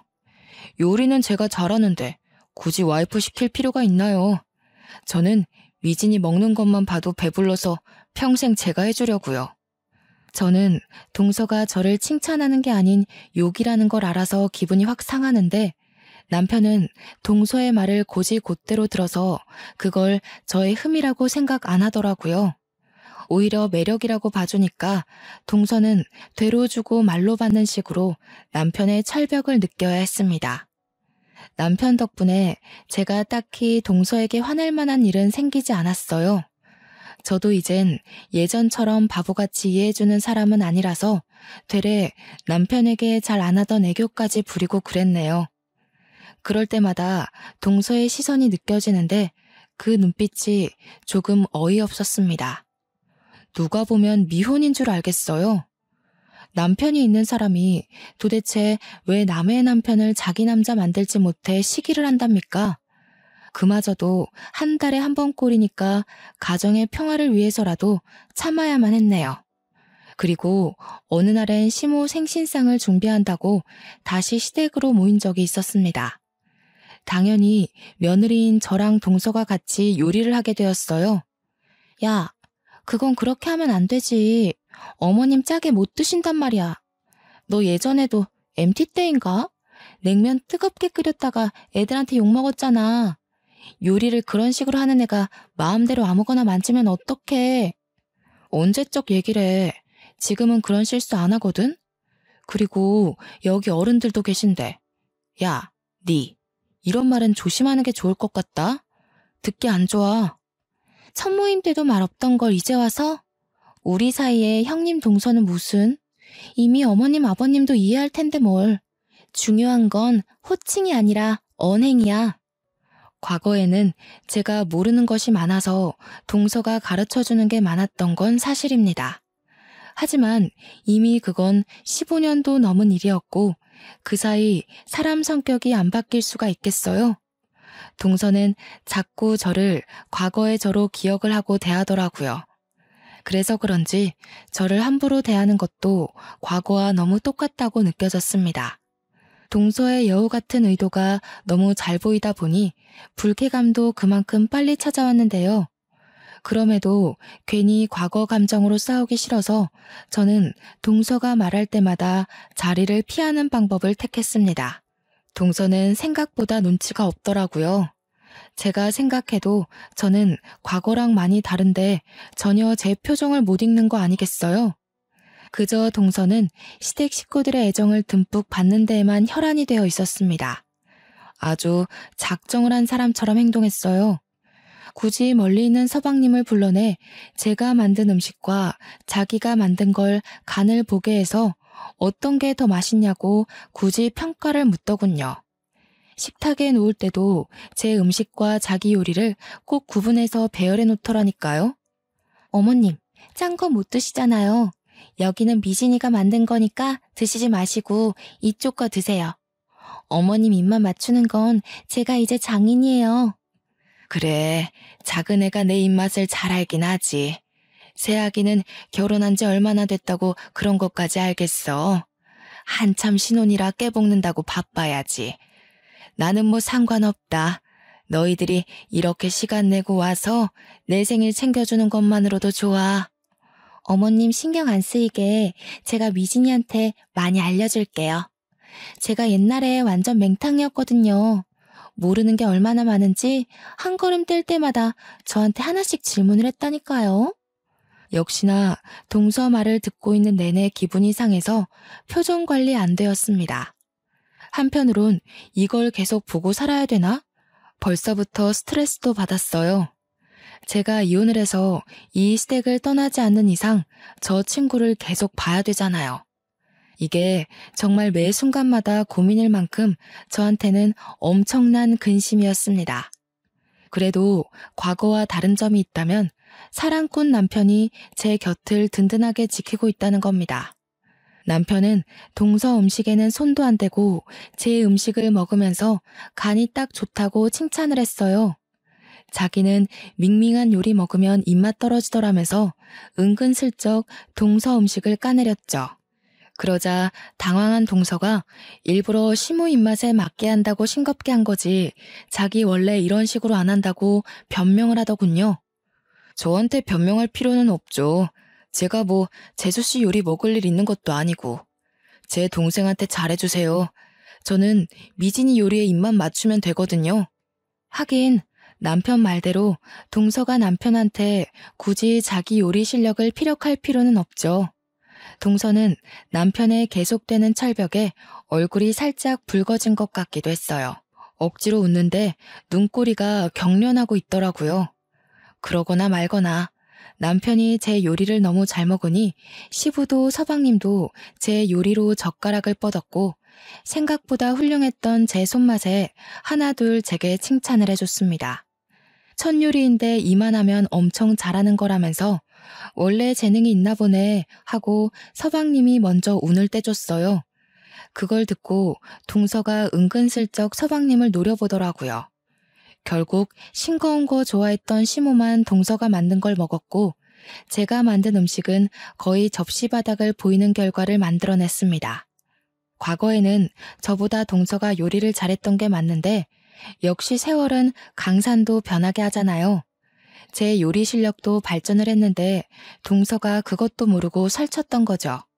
그러다 한날 동서네가 뜬금없이 저희 집 집들이를 오고 싶다고 뒤늦게 졸라서 초대를 한 적이 있었는데요. 서방님은 일반 공무원이다 보니까 적당한 평수에 살았지만 저는 남편 능력이 워낙 대단해서 둘만 사는데도 51평 아파트에 살고 있었습니다. 그날 집에 방문한 동서는 신발장에서부터 놀라서니 집을 둘러보면서 조그맣게 감탄을 해주더라고요. 동서 표정을 보니까 사실은 엄청나게 부럽지만 부럽지 않은 척 하려고 애쓰는 게 티가 났는데 확실히 집이 너무 좋으니까 단점으로 꼽을 게 없을 거잖아요. 그래서 기 좀 죽었을까 하고 기대했습니다. 그런데 기어이 단점을 꼬집어내기 시작하는 거 있죠. 근데 집이 이렇게 크면 청소할 때 장난 아닌 거 알지? 둘 다 맞벌이 하면서 집까지 이렇게 크면 엄청 관리하기 피곤하겠다. 난 청소하기 귀찮아서 이렇게 큰 곳은 별로더라. 아주버님은 그런 부분 알고 매매한 거래? 알지 그럼. 나보고 괜히 고생할 필요 없다고 청소 이모까지 고용해줬어. 이모가 아침 9시에 와서 같이 밥 먹고 6시까지 집안일 하다가 퇴근하셔. 저의 당당한 주장에 동서의 대답은 아, 그 말뿐이었습니다. 더 이상 트집 잡을 곳이 없었다는 거죠. 동서는 금세 집 단점 꼽는 걸 포기하더니 우리 집 평수 때문에 기가 눌린 걸 서방님한테 화풀이를 했어요. 서방님이 옆에서 막 자기 형 역시 대단하고 멋진 사람이라면서 자기랑 비교도 안 되게 어릴 때부터 주의 환심 다 샀다고 자기한테도 정말 잘하는 훌륭한 형이라고 칭찬을 늘어놓았거든요. 서방님이 알아서 제 남편의 장점을 술술 풀어내자 동서는 가서 물이나 가져오라고 서방님을 툭툭 밀쳤습니다. 일이 늦어서 뒤늦게 퇴근하고 온 남편은 집 오는 길에 제가 좋아하는 꽃이 있길래 사왔다면서 저한테 꽃 한 알음을 안겨줬는데요. 너무 설레고 기분이 좋아서 방긋 웃고 있었는데 그걸 보고 동서가 갑자기 깔깔 웃으면서 박수 치는 거 아니겠습니까? 바로 산통 깨진 분위기에 저도 모르게 동서를 아니 꼽게 째려봤습니다. 아주버님, 미진이가 꽃 좋아한다고 그랬어요? 아닌데. 걔 옛날에 남자한테 제일 받기 싫은 선물이 꽃이라고 했던 애예요. 물론 남자친구한테 꽃 받는 걸 본 적은 없지만. 야, 그건 옛날이고 우리가 안 보고 산 지가 몇 년인데 내가 아직도 옛날 같겠어? 지난번부터 계속 그러더라. 그땐 그때고 지금은 달라. 예전처럼 날 막대하지 말아줄래? 내가 언제 막대했다고 그러냐. 난 그냥 말해준 건데. 왜 정색을 하고 난리야. 너 좀 많이 변했다. 정색도 할 줄 알아? 왜 손절당했는지 모르는 동서 입장에선 제 언행이 이해 안 갈 수도 있겠죠. 동서 성격을 몰랐을 때 저와 동서 성격을 알았을 때 저는 같은 제 자신이라도 엄연히 다른 사람이라고 생각합니다. 어쨌든 제가 동서를 생각하는 마음이 과거와 달리 분명히 바뀌었다는 건 맞습니다. 자꾸 저를 건드리는 것 보면 동서는 제 마음을 자꾸 확인하고 싶나 봐요. 이미 식구가 되어버렸기에 최소한의 예의는 지키자는 마음으로 여태 참았지만 제 스트레스는 결국 이날 폭발을 해버리고 마는데요. 문제는 저희가 술 한잔 하면서부터 발생을 했습니다. 술 들어간 동서는 입에 필터가 없었고 제 과거는 물론이거니와 자기가 과거에 인기 많았다는 것까지 자랑하기 시작했습니다.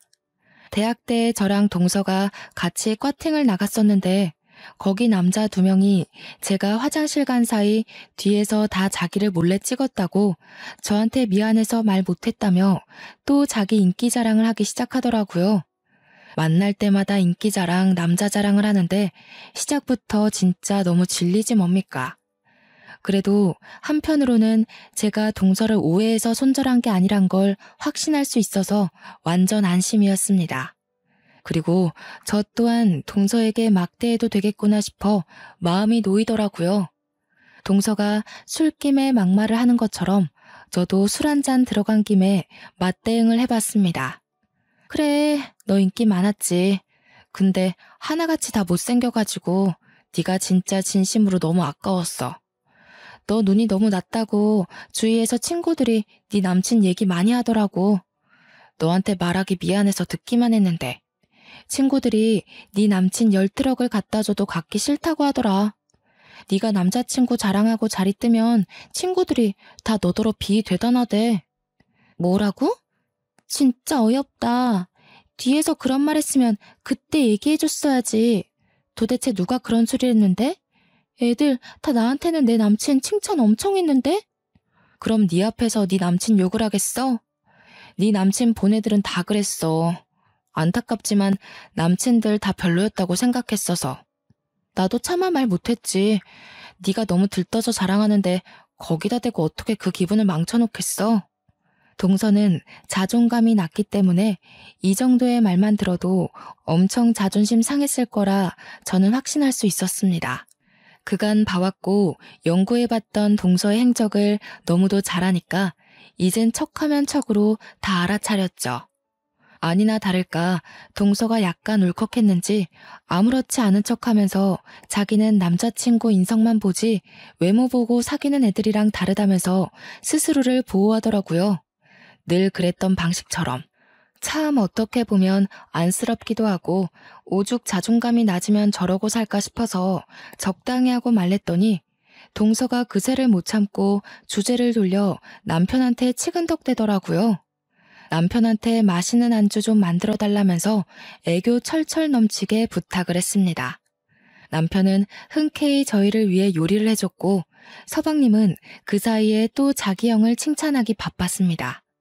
솔직히 제가 봐도 남편과 서방님의 능력 차이가 너무 눈에 보이는데 동서가 몰랐을 리가 있겠어요?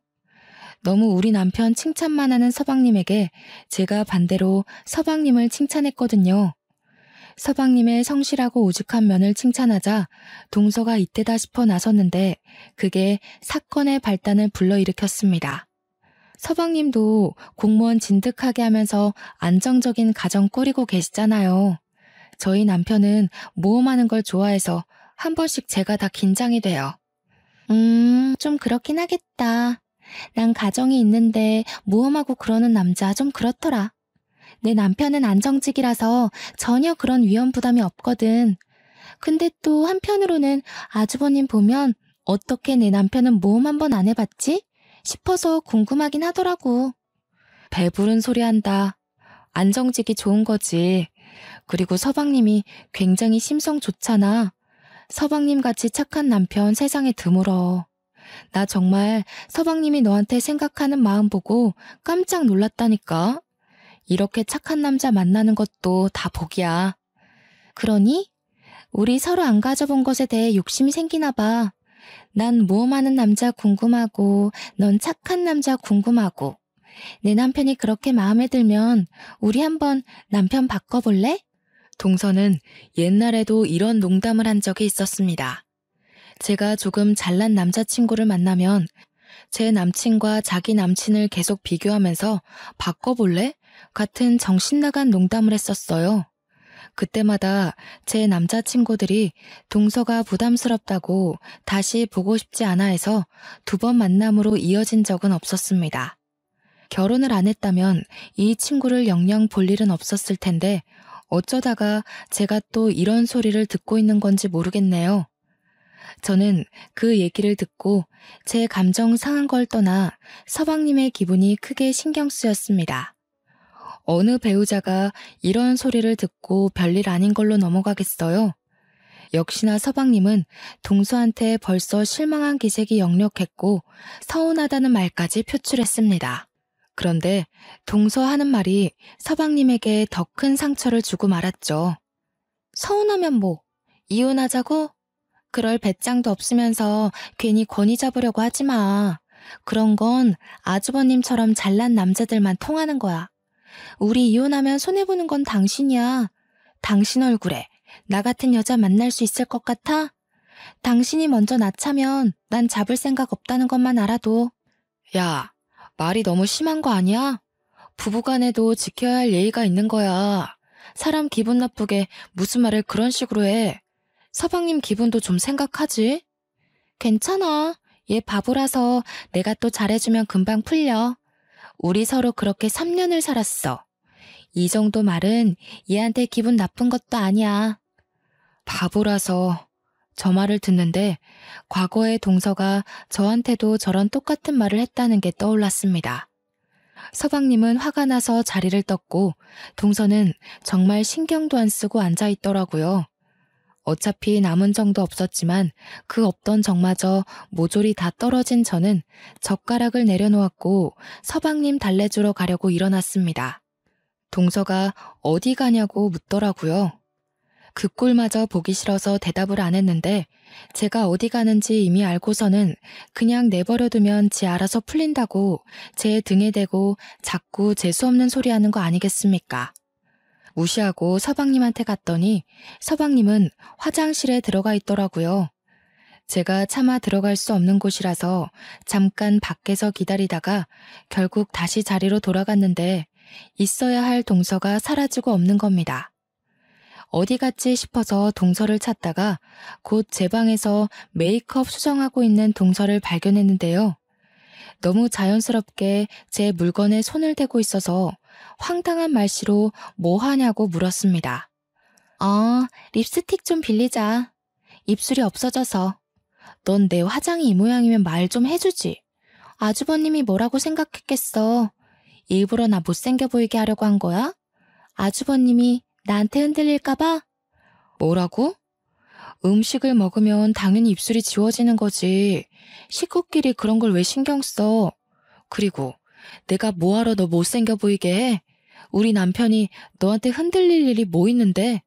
그야 내가 너보다 예쁘니까. 남자들은 시각적 아름다움에 약하잖아. 솔직히 너 좀 그럴까봐 이런 말 안 하려고 했는데 아주버님이 약간 나한테 관심 있는 것 같더라고. 아까 술 먹는데 계속 나랑 눈 마주치는 거 있지? 걱정 마. 가정 불화일으키는 일은 없을 테니까. 동서는 저랑 친구하면서 늘 이런 식의 마인드를 갖고 있었구나라는 걸 그날로써 확신을 가졌고 나이도 먹고 사회에 찌든 저는 더 이상 동서가 알던 순수한 친구가 아니라는 것도 보여주고 싶었습니다. 그래서 동서가 가지고 있던 립스틱을 빼앗았어요. 그대로 그걸 동서 입술에 쳐박아 버리고 파우더 가루를 쳐붓고 액상 화장품을 뜯어서 들이부은 다음 클렌징 크림까지 덕지덕지 묻혀주었습니다. 충격에 물든 얼굴로 동서가 악 소리를 지르자 서방님이랑 남편이 뒤늦게 쫓아왔어요. 운 좋게도 그 타이밍에 동서가 저를 밀치는 바람에 제가 바닥으로 철퍼덕 넘어졌거든요. 그 때문에 남편이 놀라서 동서를 밀쳤는데 남편임에 동서가 화장대로 꼬꾸라졌지 뭡니까. 뭐 하는 거예요, 재수씨? 재수씨 정말 그렇게 안 봤는데 굉장히 개념 없는 사람이네요. 저 말고 다른 사람이 제 와이프 몸에 손대는 거 싫어합니다. 당장 사과하세요. 지금 나한테 화내는 거예요? 아주버님이 나한테 그러면 안 되죠. 제가 미진이보다 아주버님이랑 먼저 가족인 사람이에요. 그리고 상황도 잘 모르면서 무작정 미진이 편을 들면 어떡해요. 미진이가 먼저 날 이렇게 만들었다고요. 오죽 착한 사람이 그랬을까요? 도대체 이 착한 사람을 얼마나 이용해 먹었길래요? 평소 개미 한 마리도 못 죽이는 사람인데 재수씨가 그만큼 영악했던 거 아니에요? 영악이요? 내가 이용하길 뭘 이용해요. 옛날처럼 친구니까 화장품 좀 빌렸었을 뿐이에요. 우리 원래 이런 사이였다고요. 근데 옛날에는 가만히 있던 게 지금은 이 짓을 했잖아요. 그럼 제가 미친 거 아니냐고요. 네가 내 남편 꼬실 수 있다고 자만했잖아. 내 남편이 너한테 눈길 보냈다고 착각했잖아. 그걸 참고 넘어가주는 와이프가 어딨는데? 너는 옛날에도 내가 잘난 남자만 사귀면 꼭 그렇게 으스대더라? 제발 그만 좀 꼬리쳐. 너 그렇게 안 예쁘거든? 대학 다닐 때 선배들 사이에서 너 못생긴 여우라고 소문났었어. 몰랐지? 제 말에 같이 듣고 있던 서방님이 더 충격을 받았습니다. 서방님한테는 계속 미안했어요. 그래도 별 수 있나요? 차라리 서방님이 동서에게 그만 정을 뗐으면 좋겠다고도 생각했습니다. 그때 남편도 서방님의 무너지는 표정을 확인했는지 동서한테 더 으름장을 놓았는데요.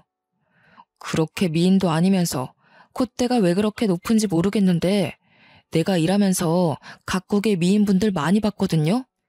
근데 재수씨 수준이면 평균 이하예요. 저 솔직히 재수씨 보고 더러운 피부도 화장으로 다 덮고 억지로 속눈썹 올리고 하관이 좀 긴 편이길래 인기 많았다고 해서 의아했거든요. 제가 재수씨한테 눈길 줬다고요? 그거 피부가 너무 더러워서 쳐다본 거예요. 뭐라고요? 저 예쁘다는 소리 많이 들었거든요. 아주버님 동생도 나 예쁘다고 쫓아다닌 거예요. 뭘 알고나 말하세요. 남자마다 예쁜 기준이 다르다는 거 모르시나 보죠? 그러자 잠자코 듣고만 있던 서방님이 입을 열었는데 그 길로 동서는 이혼을 하게 되었습니다. 솔직히 내 기준에 예쁜 사람 만나기 힘든데 나보다는 당신이 외적으로 뛰어나니까 예쁘다고 했던 거야. 요즘 세상이 어느 때인데 나도 보는 눈 있어. 근데 나는 그 정도로 미인인 사람들 감히 엄두도 못 내니까 너로 족할 수밖에 없었던 거지. 내가 형 외모였으면 너는 지나가다 쳐다볼 여자 축에도 못 껴. 네가 왜 못생긴 남자친구밖에 못 만났는지 잘 생각해봐. 그렇게 난장판이 된 집들이는 저희 결혼 생활 중 유일한 고민이었던 원흉을 제거하는 계기가 되었습니다. 저는 그날 이후로 다시는 동서를 만날 수가 없었어요. 도련님도 이혼 조정 기간인데도 동서가 어디서 뭘 하는지 소식을 모른다네요. 연락도 안 하고 있대요. 원래는 항상 서방님이 먼저 동서에게 연락하는 사람이었는데 이젠 서방님이 먼저 동서를 차단해버린 것 같더라고요. 이 사실을 알면 동서가 꽤나 자존심 상하고 억울해 죽고 있을 겁니다. 아니면 또 어떤 착한 남자를 꼬셔서 이혼하게 된 일을 자기 입맛에 맞게 거짓말하고 다닐지도 모르겠네요. 그 친구는 그렇게 해야만 직성이 풀리고 자존감이 올라가니까요. 어쨌든 손절한 친구를 형님 동수하면서 평생 보고 살아야 하나 고민이 많았는데 그 열등감 덩어리를 또다시 제 삶에서 쫓아버릴 수 있어 얼마나 다행인지 모릅니다. 대판 싸워서 연을 끊는 건 제 성격상 안 맞는데 결국 제일 친했던 친구랑 이렇게 돼버리니 인생 참 무상하다는 생각도 들었어요. 세상에서 제일 친하고 제일 좋고 가장 오래갈 친구 같은 건 어쩌면 없을 수도 있겠다 싶더라고요. 누가 TV에서 그런 말을 했던 게 생각이 나네요. 세상에는 좋은 사람, 나쁜 사람이 있는 게 아니라 나랑 맞는 사람, 안 맞는 사람이 있을 뿐이라고요. 동서랑 제가 학교라는 틀 안에 갇혀서 같은 곳만 바라보고 지낼 때는 웬만하면 마음 맞는 친구로 지낼 수 있었어요. 하지만 그건 그저 어렸기 때문에 가능했던 억지 배려가 아니었나 싶습니다. 한쪽이 다 포용해 줄 수 있는 관계 말입니다. 학교를 벗어나면서부터 저희는 성인으로서 사람 간의 관계를 다시 해석해 봐야 된다고 생각합니다. 점차 달라지는 환경에서도 과거 친구가 여전히 잘 맞는 친구라면 그 인연을 이어나가도 좋다고 봐요. 그러나 나의 변해버린 사회적 자아가 마찬가지로 사회화된 친구랑 어느 순간부터 부딪히게 된다면 인연이 얼마나 깊든 사이든 간에 그만 놓는 게 맞지 않나 싶습니다. 그 인연은 저랑 안 맞다는 거니까요. 오랜 친구를 놓는다는 게 속상하고 쉽지 않다는 거 저도 경험해봐서 압니다. 그런데 생각해보면 그 친구를 놓는다고 제가 과거의 추억까지 지울 필요는 없다고 봐요. 즐거웠던 지난날은 그대로 묻어두고 변해버린 환경에 맞게 대인관계는 달라질 수 있는 거니까요. 또 저만 성실하게 지낸다면 제게 얼마든지 소중하고 잘 맞는 인연이 생기기도 하니까 오랜 친구를 놓았다고 해서 더 이상 불안하지는 않습니다. 친구라는 존재로 고민이 깊었던 만큼 사연 내용도 좀 길어지게 되었어요. 제가 또 남은 자녀의 고민을 싹쓸이하지 않았나 싶습니다. 청취자분들은 오랜 친구나 친구를 끊어내야만 했던 경험이 있으신가요? 다들 친했다가 마음 상해서 멀어진 관계가 한 번쯤은 있겠죠. 어떻게 대처를 하셨는지 너무 궁금하네요. 기회가 된다면 인간관계의 조언에 대해 듣고 싶네요. 고민으로 시작해 고민으로 끝난 사연인 것 같습니다. 제 이야기 들어주셔서 너무 감사하고요. 늘 평안한 밤 되시길 바랍니다.